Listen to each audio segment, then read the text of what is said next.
Recently in India, it was in the news that same-sex marriages got allowed, yeah, and on reading upon it, yeah, I found out that they said that it is at the genetic level of people. It's in the hormones, yeah, what they desire, what they don't desire. Now, I understand that Islam is completely against this; it doesn't allow this. But what I'm saying is, if someone's got that at a genetic level, yeah, and it's his choice, and he was born with that kind of tendency, and yet Islam chooses to punish him on something that he was born with. Agreed. So God sounds illogical. Yeah. So God made him like that, and God is punishing him for that as well. Brother asked a question that recently in India homosexuality has been permitted, not permitted, but the law says it's not a big crime that was there in the Indian constitution. Yeah. They have softened it, not permitted yet. Yes. It is a court case that took place in Delhi. It's not a law yet. Yes. There's a hue and cry yet. There are many organizations fighting against it. So it's not a law. It's a law in Canada, in USA, in UK, not in India yet. Right. Okay. Yeah. And today there are some scientific research that say that homosexuality is genetic. Yes. So brother asked the question, if homosexuality is genetic, then who's to blame? How can you consider it to be a sin? Very good question. Yes. This research was done earlier, a few years back, and later on, what was found out that this is totally false. Right. And the person who propounded this himself was homosexual. Right. Okay. So there's no scientific proof yet. It's an assumption.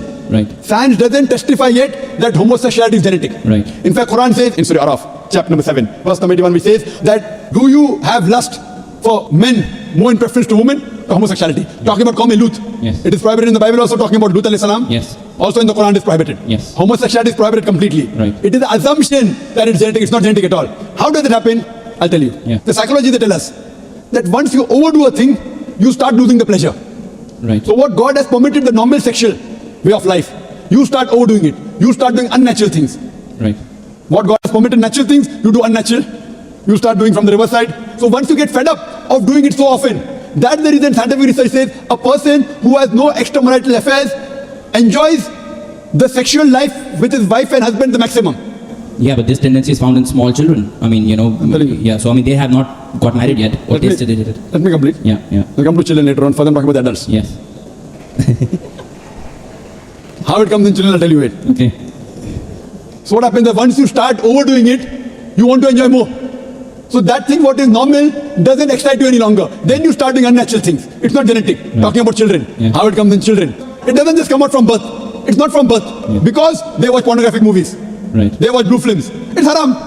The parents, the way they behave in front of the children. All this has a psychological impact on the child. Right. Don't tell a person who's born, then he starts becoming homosexual. It's not like that at all. It's right. A misconception. Right. Scientific research doesn't say that. Right. Okay. It is because of the overexposure. Now children watch the blue films. Yeah. The channels. Free to air. You know, there are more pornography channels than other channels. Yeah. Very good money. So because of the media, that's how when they see on the channel, they start emulating and that's how they divert. Right. Who's to blame? The channel. Right. Why didn't the parent allow them? Right. Okay. So they will be responsible for that. Right. Okay. Okay. That answers me. That's fine.